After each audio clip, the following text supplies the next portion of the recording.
अस्सलाम वालेकुम प्यारे बच्चों, कैसे हैं आप ठीक हो? अल्लाह का शुक्र है, हम भी ठीक हैं। तो आज हम 5वीं जमात का एक सबक पढ़ेंगे जिसका नाम है इंटरनेट।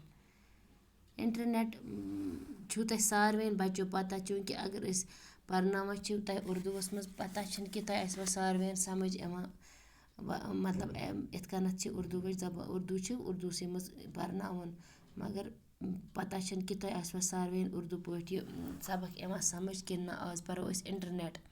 तह आसो सारवे इंटरनेट किस बारस मज सारवे शुरू पन पन घरन मज बोजमुत छुआ। हाँ, तह आसो सारवे बोजमुत।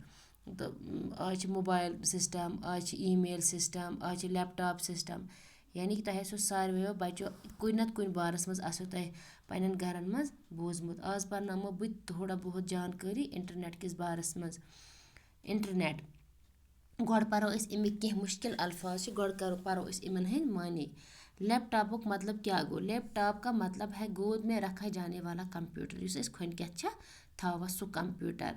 तम पत पीसी, पीसीयुक मतलब क्या गो? पीसीयुक मतलब हसे गो बच्चों पर्सनल कंप्यूटर, यानी टेबल पर रखा जाने वाला कंप्यूटर।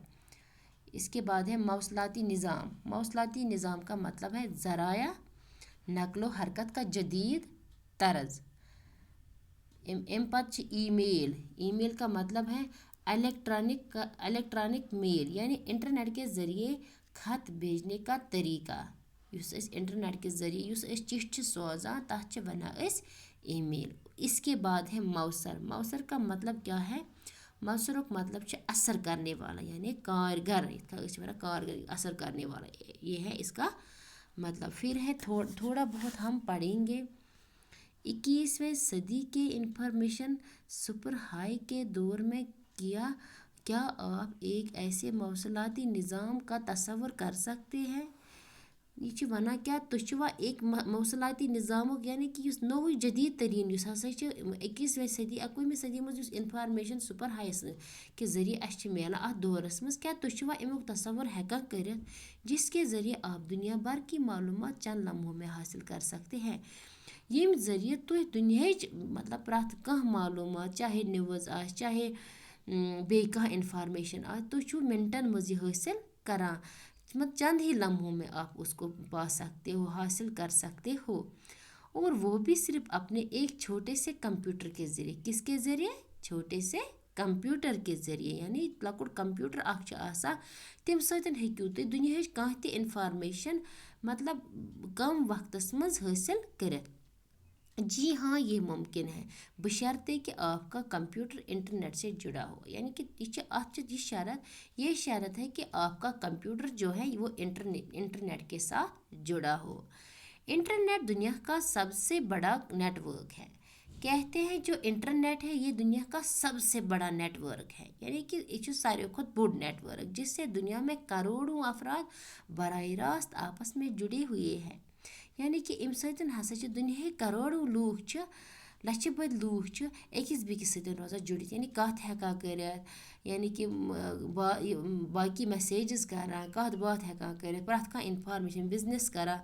इस नेटवर्क की सबसे बड़ी खासियत ये है, क्या है इसकी सबसे बड़ी खासियत? कि आप चंद मिनटों में इस मौसलाती निज़ाम के ज़रिए किसी भी ऐसे शख्स से राबिता कायम कर सकते हैं। इसके ज़रिए आप किसी भी जो ये निज़ाम है इसके ज़रिए आप किसी भी ऐसे शख्स से राबिता कर सकते, कंस ते इंसान सत हेक्यू तुम राबिता कर। इत कन अरब मुंबई दुबई कह इंसान हेका तमिस आराम सान इंटरनेट के ज़रिए रबित कर, जो आप ही की तरह इस निज़ाम से जुड़ा हो। मगर तेल हेक्यू तुम अमिस सतन कत बात कर जब वो भी इंटरनेट के साथ जुड़ा हुआ हो, ये तमिस नश कंप्यूटर इंटरनेट तेल हेक्यू तुम तमिस सत कत बात कर। आज के दौर में इस नेटवर्क की मदद से आपका पर्सनल कंप्यूटर दपा आज किस दौरस मज अम नेटवर्क तुहद पर्सनल कंप्यूटर पीसी, यानी पीसी या लैपटॉप, एक पर्सनल प्रिंटिंग प्रेस, यह एक पर्सनल प्रिंटिंग प्रेस, यानी टेलीफोन, रेडियो, ऑफिस वगैरह वगैरह, टेलीविजन, लाइब्रेरी बन, यानी कि यमो मज बनमत मज टीवी तो हेका थ, पोस्ट ऑफिस हेका थ, लाइब्रेरी, यानी प्रथ कह चीज आज अमन मज थवना।